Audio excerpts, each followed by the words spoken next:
Ele te faz sentir culpada por tudo. Estes sinais mostram que você está sofrendo gaslighting. Você acorda com aquela sensação estranha no peito, uma mistura de ansiedade e culpa, como se tivesse feito algo errado antes mesmo de abrir os olhos. É automático, seu corpo reage antes da sua mente entender o motivo. Ao longo do dia, qualquer detalhe vira motivo para a dúvida. Uma frase que você disse ontem começa a parecer inadequada. Um gesto simples parece ter sido mal interpretado. Uma palavra que escapou parece pesada demais. E o pior é que você não sabe explicar por que se sente assim. Só sabe que de alguma forma você acredita que a culpa é sua. Você tenta lembrar exatamente como a conversa aconteceu, mas as memórias parecem embaralhadas, como se alguém tivesse mexido nelas enquanto você não estava olhando. Quando tenta confrontar o que sente, ele responde com aquela calma desconcertante, dizendo que você exagerou, que entendeu tudo errado, que está sendo sensível demais. A forma como ele fala é tão convincente que, em vez de questioná-lo, você começa a questionar a si mesma.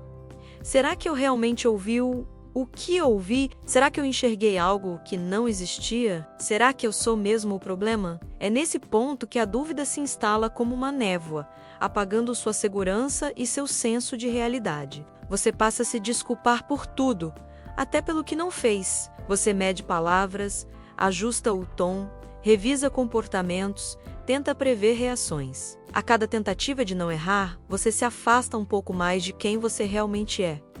E sem perceber, começa a viver em um estado constante de vigilância emocional. Uma vida em que o medo de desagradar toma o lugar da sua tranquilidade. Uma vida em que o silêncio dele pesa mais do que qualquer palavra. Se essa sensação te acompanha, se você se pega pensando que tudo seria mais fácil se você simplesmente fosse diferente, se você acredita que qualquer conflito é culpa sua, então existe uma chance muito grande de algo mais profundo estar acontecendo. Algo que mexe com a sua mente de um jeito tão sutil que você só percebe quando já está completamente envolvida. E é por isso que você está aqui agora, buscando um pouco de clareza nesse turbilhão de dúvidas. A verdade é que quando alguém te faz sentir culpada, até mesmo pelo que não fez, isso não é falha sua. Isso é o resultado de um tipo de manipulação emocional tão silenciosa que consegue distorcer até a forma como você se enxerga. Hoje você vai entender como esse processo acontece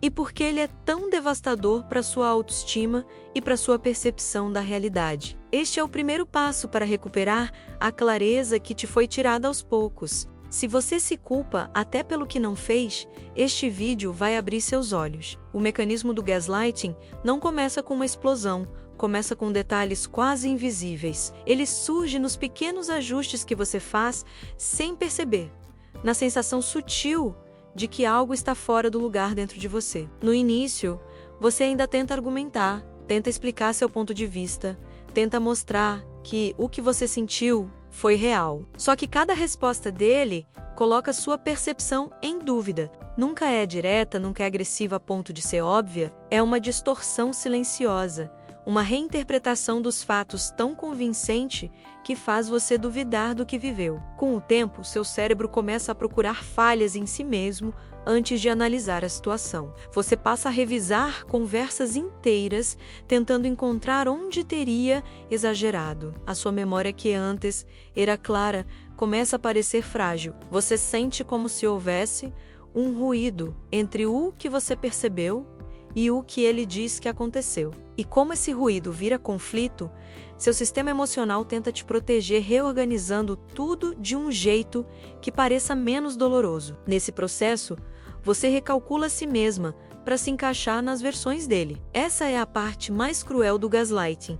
Ele faz com que o cérebro da vítima trabalhe contra ela. Cada vez que ele afirma que você entendeu errado ou que viu algo que não existiu, seu cérebro tenta se ajustar para não perder a conexão emocional. O ser humano busca pertencimento, busca aprovação, busca segurança no vínculo. E quando o vínculo é ameaçado por discordância, o cérebro entra em modo de submissão emocional. Não porque você é fraca, mas porque a ligação afetiva ativa essa resposta como forma de sobrevivência psicológica. É por isso que tantas mulheres inteligentes, fortes, independentes cai nesse tipo de manipulação. Não tem nada a ver com falta de capacidade.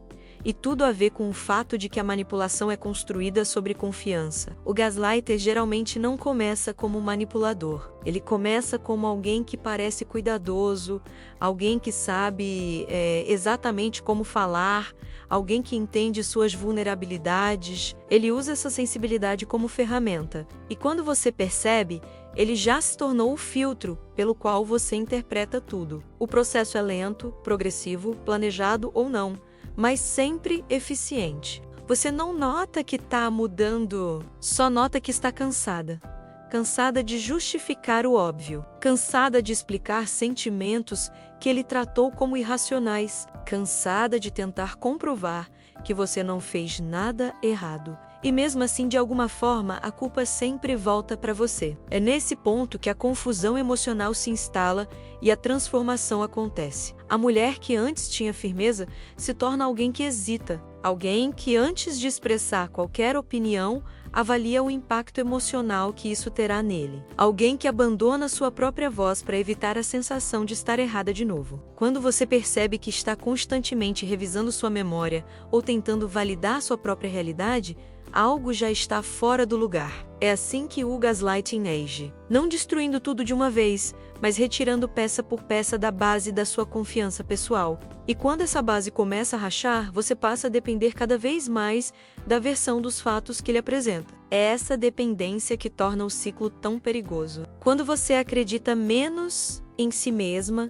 e mais no que ele diz sobre você, a manipulação já cumpre seu papel. Essa compreensão é importante porque revela que o problema nunca foi falta de clareza sua. O problema é que alguém aprendeu a distorcer sua clareza para criar controle. E é exatamente essa distorção que vamos aprofundar no próximo capítulo, onde você vai reconhecer sinais tão pequenos que muitas vezes passam despercebidos, mas que têm o poder de fragilizar até as mulheres mais fortes. Existem formas de manipulação tão sutis que parecem quase imperceptíveis. O microgaslighting é assim, ele não chega com ataques diretos, chega com pequenas distorções disfarçadas de preocupação, com palavras que parecem tranquilas demais para justificarem o malestar que deixam em você. E é exatamente por isso que são tão perigosas. Não é o grito que confunde, é a calma. Não é a acusação explícita.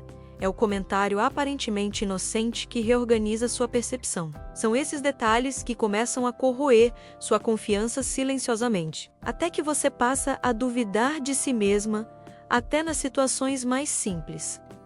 O primeiro sinal é a culpa automática. Você sente que precisa se desculpar antes mesmo de saber o motivo. Basta um olhar dele, uma mudança na respiração, um silêncio que parece intencional. Seu corpo reage como se tivesse cometido algo grave, mesmo quando nada aconteceu. É um condicionamento emocional criado pouco a pouco até que a culpa vira uma resposta reflexa. Não importa quem fez o quê, a culpa é sempre sua, porque sua mente foi treinada para acreditar que se algo deu errado, você deve ter contribuído para isso de alguma forma. Em seguida, vem a distorção das memórias. Ele não precisa dizer diretamente que você está errada, basta insinuar. Basta dizer que foi diferente, basta repetir que você entendeu mal. Quando você tenta lembrar exatamente como tudo aconteceu, sua mente já está impregnada pelas versões dele. Uma frase que você lembra claramente se transforma em algo que ele afirma não ter dito. Um comportamento que te machucou é recontado de modo tão convincente que faz você se perguntar se interpretou tudo errado. Aos poucos, sua memória começa a perder força diante das palavras dele.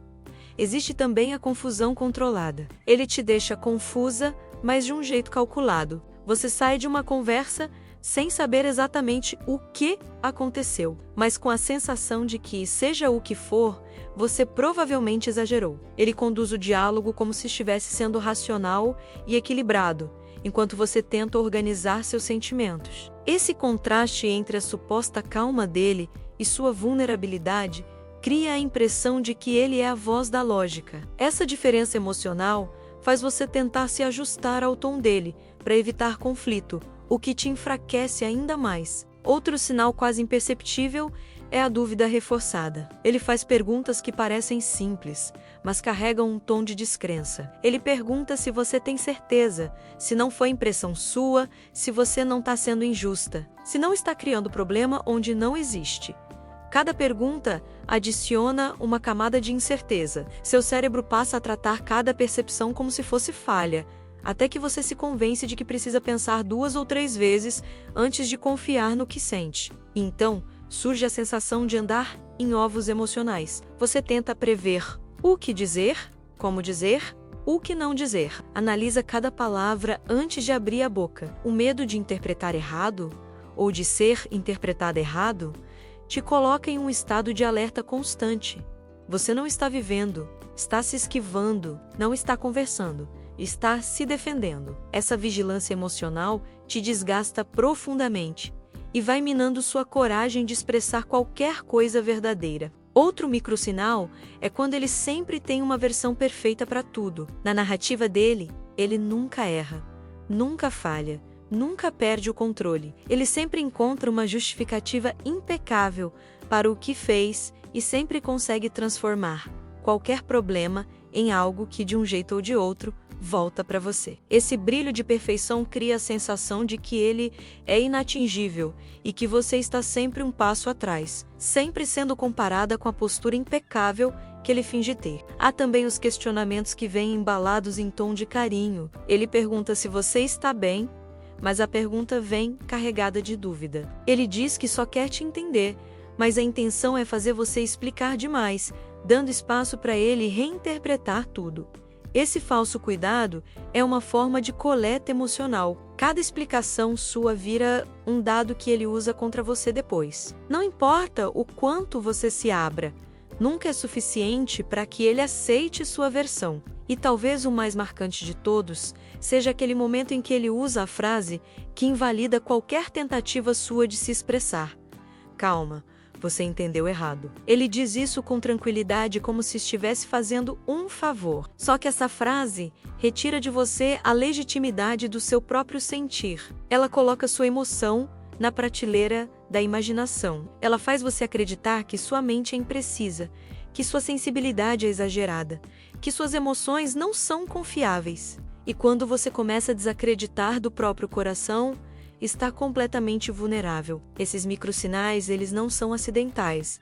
Eles atuam como camadas que se sobrepõem, uma camada de culpa sobre uma camada de confusão, uma camada de dúvida sobre uma camada de insegurança. Quando você percebe, está soterrada por interpretações que não são suas, e quanto mais você tenta entender, mais se sente perdida. É exatamente isso que mantém a manipulação funcionando. No próximo capítulo, você vai entender por que essas pequenas distorções criam um ciclo emocional tão poderoso, capaz de manter você presa, mesmo quando sabe que algo está errado. Porque o que prende não é o medo de perder a relação. O que prende é a culpa que te convence de que você deve ficar. O ciclo da culpa é o que prende você com mais força do que qualquer palavra dura ou discussão intensa. Ele funciona como uma engrenagem emocional que gira em silêncio, fazendo você acreditar que está sempre devendo alguma coisa, sempre em falta, sempre um passo atrás do que deveria ser. Esse ciclo se forma quando a manipulação entra em sintonia com o seu desejo de ser compreendida, criando uma mistura perigosa entre a vontade de acertar e o medo constante de falhar. Tudo começa quando ele se distancia emocionalmente. Você sente o clima mudar, ele não precisa dizer nada. Basta esfriar o tom, diminuir a presença, alterar a expressão. Essa mudança ativa um alerta interno. Seu corpo reconhece o afastamento como um sinal de que algo está errado. E antes mesmo de entender o motivo, você já está tentando se ajustar. O medo de purge claw, ou de gerar mais conflito, te empurra para uma posição de submissão involuntária, onde você assume a culpa para restaurar a harmonia. É nesse ponto que você se esquece de perguntar se realmente fez algo errado. Quando você tenta se explicar, ele escuta como se estivesse analisando cada palavra. A forma como ele responde reforça a ideia de que o problema é você. Ele usa um tom calmo, que contrasta com sua ansiedade, e isso cria a ilusão de que ele está sendo racional e você está sendo emocional demais. Você começa a acreditar que para manter a relação estável precisa ser menos intensa, menos sensível, menos você. Ao mesmo tempo, ele alterna entre reprovação e afeto, e essa alternância cria uma dependência emocional. Quando ele te dá atenção de novo, seu cérebro interpreta isso como alívio, como se você tivesse feito algo certo. Esse é o laço traumático, um vínculo que se fortalece não pela segurança, mas pelo alívio após a tensão. Quando ele te critica ou invalida seus sentimentos, você sofre. Quando ele volta a ser carinhoso, você sente paz. E isso faz com que seu sistema emocional associe carinho ao fim do sofrimento. A mente passa a entender o afeto dele como uma recompensa. Quanto mais cruel ele é antes, mais alívio você sente depois. E essa emoção forte cria um ciclo viciante. Não é amor, é condicionamento. Com o tempo, você deixa de expressar o que sente. Evita assuntos que possam gerar desconforto. Reescreve sua forma de agir para não provocar reações negativas. Quanto mais você tenta evitar conflitos, mais você desaparece dentro da relação. E ele percebe isso. Ele percebe que você recua, percebe que você absorve a culpa, percebe que você aceita a versão dele. É essa percepção que dá mais poder à manipulação. Não é sempre consciente, mas é funcional. Ele mantém você em um espaço emocional onde você precisa do alívio que só ele fornece. A culpa é o elemento central. Ela distorce sua percepção sobre si mesma. Você começa a acreditar que não tem o direito de sentir o que sente. Passa a pensar que qualquer desconforto é exagero seu. E quando tenta falar, se cala por medo de estar errada mais uma vez. É assim que a sua voz perde força. É assim que ele te convence de que a forma dele ver o mundo é mais correta que a sua. E isso faz você se encolher emocionalmente, até caber no limite que ele considera aceitável. É por isso que é tão difícil sair desse ciclo. Não porque você não enxerga o que está acontecendo, mas porque seu sistema emocional foi amarrado a uma lógica que não é sua. Você sabe que não está bem, mas sente que a culpa é sua por não ser o suficiente para manter a relação estável. A verdade é que nada disso deveria depender exclusivamente de você. Uma relação saudável não exige que você sacrifique sua identidade para manter alguém por perto. Agora que você entende como o ciclo da culpa funciona, fica mais fácil perceber como ele prepara o terreno para algo ainda mais profundo: o desaparecimento da sua identidade emocional. É isso que vamos explorar no próximo capítulo. Porque é exatamente nesse ponto que a manipulação deixa de distorcer o que você sente e começa a apagar quem você é. Existe um momento em que a manipulação deixa de mexer apenas no que você sente e começa a mexer no que você é. E muitas vezes esse momento chega tão silenciosamente que você não percebe quando atravessa a linha. Você apenas acorda um dia e sente que algo em você está diferente, como se tivesse perdido uma parte que antes era natural e espontânea. Não é uma mudança brusca, é uma erosão gradual da identidade. Uma transformação lenta que faz você se moldar ao outro até deixar de reconhecer a si mesma. O desaparecimento da identidade emocional começa quando você passa a pensar com base no que ele aprovaria. Antes de falar, você se pergunta se isso vai incomodar. Antes de sentir, você tenta medir se é justificável. Antes de demonstrar algo, você analisa como ele pode interpretar. Sua mente cria um filtro automático onde tudo passa primeiro pela lógica dele e só depois chega até você. Esse filtro não nasce do nada. Ele é construído a partir de repetidas experiências em que suas emoções foram tratadas como falhas, seus sentimentos foram descartados e sua sensibilidade foi usada para invalidar sua percepção. Quando isso acontece repetidas vezes, sua intuição começa a ser silenciada. Aquela voz interna que antes te alertava, te guiava, te dava confiança para tomar decisões, vai ficando abafada. Você passa a confiar mais nas reações dele do que nos seus próprios instintos. Sente que precisa de validação externa para entender o que está acontecendo. Sua bússola emocional fica desalinhada e você tenta compensar isso obedecendo às expectativas dele. Quanto mais você tenta se ajustar, mais você se afasta da sua essência. Essa desconexão gera um tipo de vazio emocional que não é facilmente percebido. Você sente que algo está faltando, mas não consegue identificar exatamente o que. Começa a duvidar da própria força, da própria capacidade, da própria clareza. Não consegue mais se sentir segura em decisões simples. Questiona se é interessante o suficiente, forte o suficiente, estável o suficiente, e essa insegurança não vem de uma fragilidade real, vem da repetição constante da ideia de que suas emoções são exageradas, suas reações são erradas e suas percepções são falhas. Com o tempo, você começa a se adaptar a esse novo modo de existir. Se torna alguém que evita conversas profundas, que fala com cuidado excessivo, que recalcula cada passo para evitar o menor sinal de conflito. Esse comportamento não nasce de uma escolha consciente. Nasce do medo.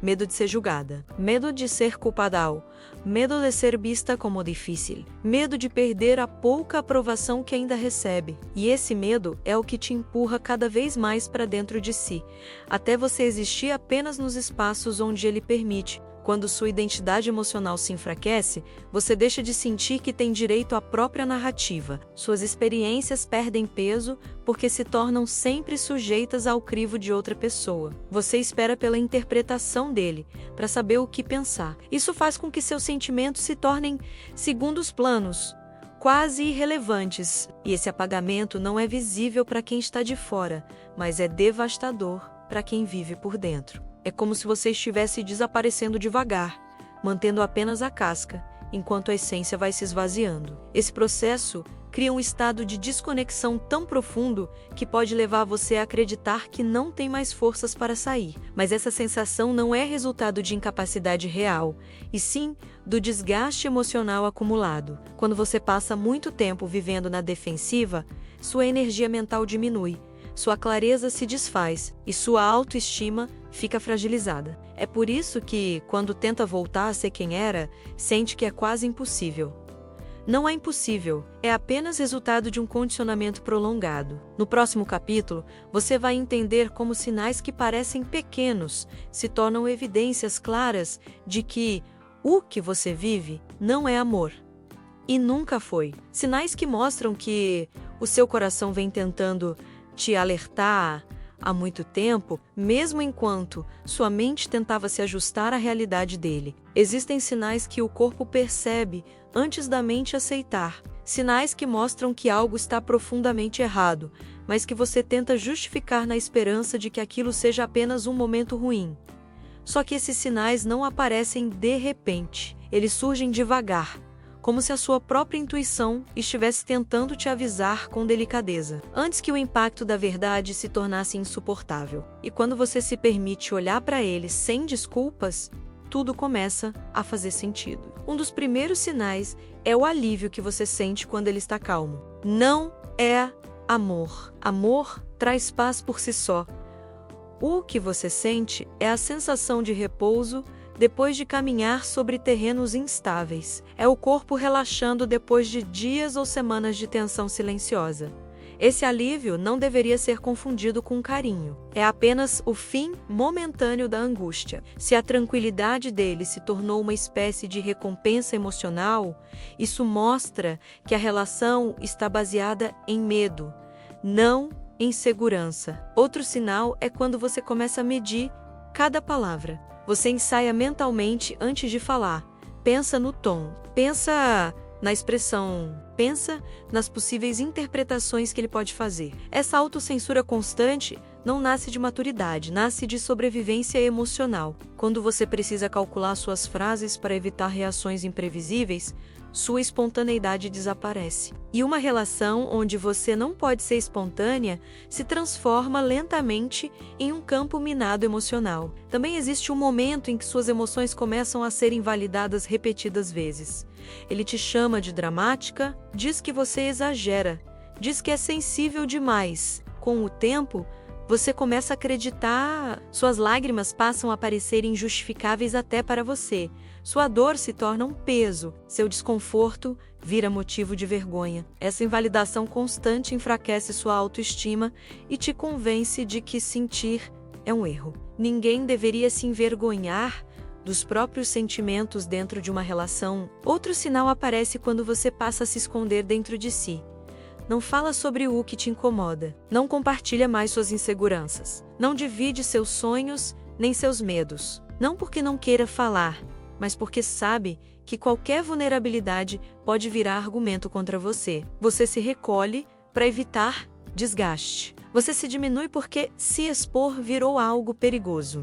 Esse recolhimento emocional é um dos maiores indicadores de que o ambiente não é seguro para você. Há também um momento em que ele reescreve acontecimentos com tanta convicção que você começa a duvidar da própria memória. Situações claras são contadas como se você tivesse imaginado. Palavras dolorosas são negadas com aparente naturalidade. A versão dele sempre parece mais lógica que a sua, e como você já se encontra fragilizada, sua mente aceita a lógica como se fosse verdade. Só que não é lógica, é manipulação. E toda vez que você aceita essa versão, mais uma parte da sua confiança é destruída. E talvez o sinal mais marcante seja a sensação com a qual você sempre termina as conversas.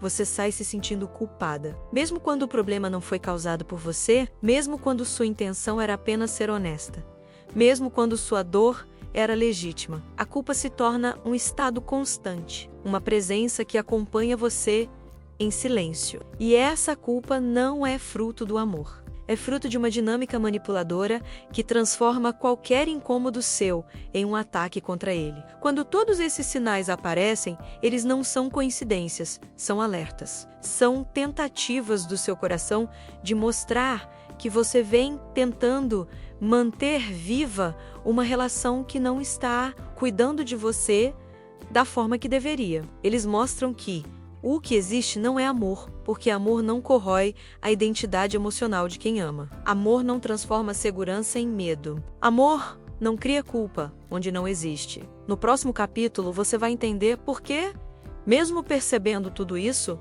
é tão difícil se libertar internamente, porque a manipulação cria raízes profundas que continuam agindo mesmo quando o manipulador não está presente. É o efeito fantasma, que mantém a mente presa a um ciclo que já deveria ter se rompido há muito tempo. O efeito fantasma é o que permanece quando o manipulador não está mais diante de você, mas ainda está dentro de você. É a marca psicológica deixada por alguém que aprendeu a reorganizar sua mente aos poucos, substituindo sua voz interna pela voz dele. Esse efeito aparece na forma de pensamentos que não parecem seus, mas que você repete automaticamente. Ele age como uma sombra emocional que continua influenciando suas escolhas, suas reações e até sua capacidade de confiar em si mesma. Você começa a se autocensurar sem perceber. Antes de responder uma mensagem, sua mente reproduz o que ele provavelmente diria.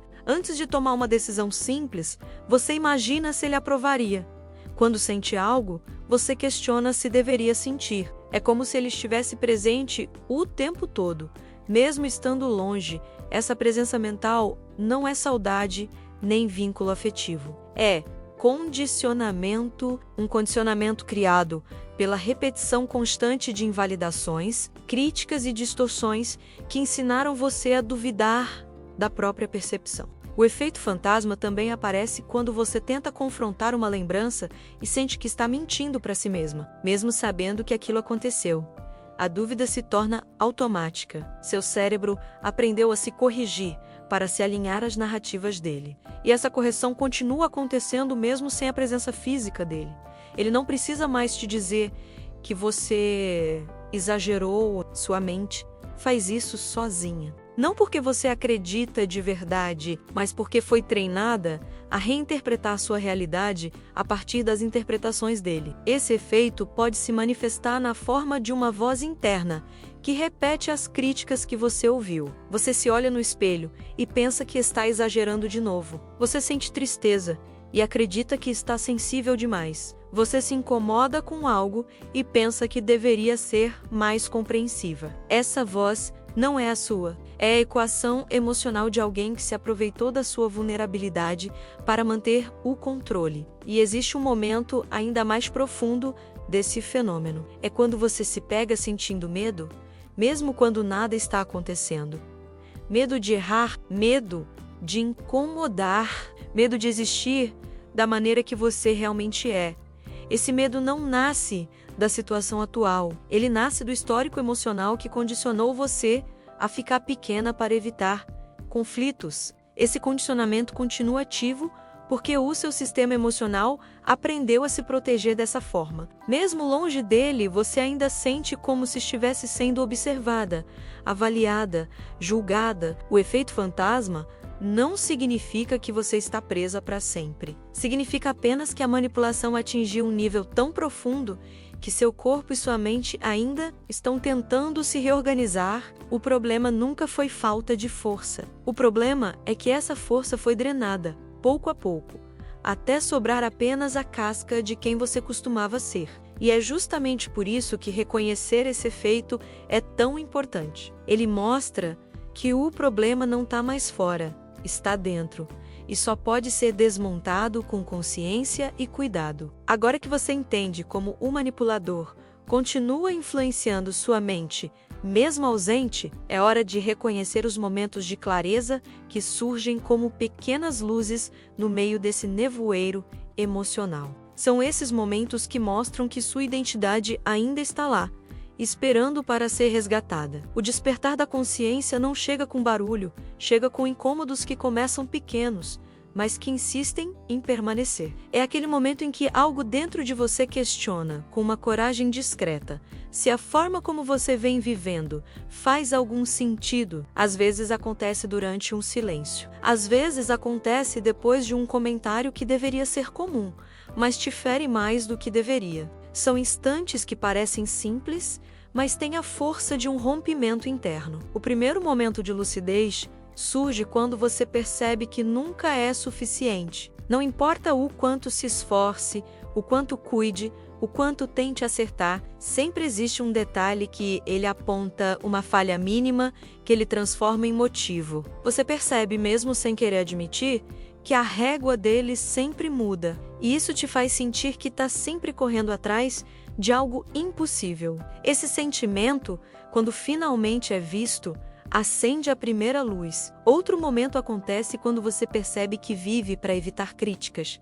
Você já não age por vontade própria, você age para evitar reações dele. É quando você deixa de escolher o que realmente quer, porque aprendeu a priorizar a tranquilidade dele antes da sua. E ao perceber isso, algo em você começa a se reerguer, porque a mente entende que isso não é equilíbrio, é submissão emocional, disfarçada de cuidado. Há também um instante em que você nota que perdeu sua espontaneidade. Aquela versão de você que falava com naturalidade, que ria sem pedir permissão, que se expressava sem calcular, se tornou distante. Essa percepção dói, mas também desperta. Ela te lembra que existe uma versão sua que foi silenciada e que está tentando voltar. Um dos momentos mais poderosos é quando você percebe que nas discussões ele sempre sai como vítima, não importa o que tenha acontecido. Ele sempre encontra uma forma de transformar sua dor em ataque, sua tristeza em exagero, seu desconforto em injustiça. E no instante em que você vê esse padrão com clareza, a manipulação começa a perder poder, porque a consciência é o que quebra a repetição. Esses momentos não aparecem todos de uma vez. Eles chegam aos poucos, como pequenos sinais de que seu coração está tentando te mostrar uma verdade que sua mente ainda tinha medo de aceitar. E esses sinais importam, eles mostram que sua força interior ainda está presente, mesmo enfraquecida. Mostram que existe vida emocional aí dentro, pedindo para ser cuidada. Agora que esses lampejos começam a surgir, o próximo passo é entender como você pode recuperar sua clareza emocional, reconstruindo o que foi apagado e devolvendo a si mesma a capacidade de confiar na sua própria percepção. Esse é o caminho que vamos percorrer a seguir. Recuperar a clareza mental, depois de viver sob manipulação emocional, não é um processo rápido, mas começa com um passo simples. Reconhecer que a sua percepção foi distorcida, não destruída. Ela ainda existe, ainda respira dentro de você e precisa apenas de espaço para ressurgir. Quando você se permite enxergar isso, o caminho começa a se abrir. É como retirar lentamente um pano escuro dos olhos, até perceber que a luz sempre esteve ali, só estava encoberta. O primeiro movimento acontece dentro da sua mente. Quando você começa a questionar a origem dos pensamentos que carrega, cada vez que surgir a ideia de que você está exagerando, se pergunte de onde essa frase realmente veio. Cada vez que sentir que está sendo difícil, observe se essa crítica pertence a você ou se foi colocada em você. Esse exercício devolve sua consciência ao lugar de origem. Aos poucos, você começa a separar o que é seu do que foi implantado. Essa separação devolve poder. À medida que essa lucidez cresce, sua intuição começa a se manifestar com mais firmeza. Você a reconhece pela sensação de desconforto quando algo não faz sentido, pela paz quando decide algo alinhado a quem você realmente é. Essa intuição ficou abafada durante muito tempo, mas nunca saiu de dentro de você. Ela só precisava ser ouvida de novo. Quando você volta a confiar nela, sua mente se fortalece. Você retorna ao próprio centro, e esse retorno é silencioso, porém transformador. Outro passo importante é perceber que muitas das dúvidas que você sente não são suas. Elas são resultado de repetições emocionais que se tornaram automáticas. Quando você entende isso, deixa de interpretá-los como defeito pessoal e passa a tratá-los como sinais de. Recupera. A dúvida que aparece não significa fraqueza. Significa que sua mente está reaprendendo a distinguir o real do distorcido. É um processo natural de reorganização interna. E quanto mais você reconhece isso, menos poder esses pensamentos têm sobre você. A reconstrução da sua clareza emocional também envolve estabelecer limites internos, antes mesmo de estabelecer limites externos. Esses limites surgem quando você decide que a sua percepção tem valor, que seus sentimentos importam e que sua realidade interna merece ser respeitada. Quando você afirma isso para si mesma, ainda que em silêncio, já está rompendo parte do ciclo que te aprisionava. Esse limite não é contra o outro. É a favor de você, é o que impede que a manipulação continue ecoando. À medida que você se fortalece por dentro, começa a perceber que existe uma voz interna que estava calada, mas nunca deixou de existir. Essa voz é firme, sensata, consciente. É a versão de você que sempre soube o que era certo, mas que foi empurrada para o fundo pela culpa e pela confusão. Quando essa voz volta, você começa a sentir uma espécie de alinhamento interno, uma segurança que não depende de aprovação externa, uma certeza que brota de dentro. Esse processo não exige pressa, ele exige presença. Cada vez que você honra uma emoção, cada vez que valida o que sente, cada vez que reconhece uma manipulação disfarçada, sua clareza se fortalece. A mente que antes parecia submersa começa a emergir, e nessa emergência você percebe que sempre teve força.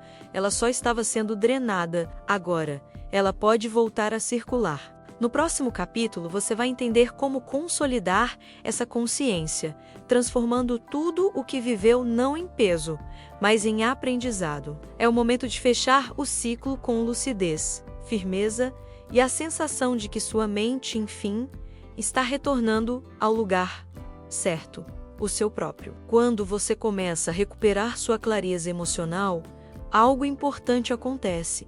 O peso que você carregava não parece mais seu. Você percebe que grande parte do que te machucava não era resultado das suas falhas, mas das distorções que colocaram sobre você. Essa percepção é libertadora porque te devolve o que nunca deveria ter sido tirado: a capacidade de confiar em si mesma. Sua mente, que antes parecia apagada, começa a se acender por dentro. E é essa luz interna que mostra que o problema nunca foi falta de valor, mas excesso de manipulação. Nesse momento, você consegue olhar para trás com mais nitidez. Consegue ver como a culpa foi usada como ferramenta para te controlar, como suas emoções foram distorcidas para te silenciar, como sua sensibilidade foi transformada em argumento para te diminuir.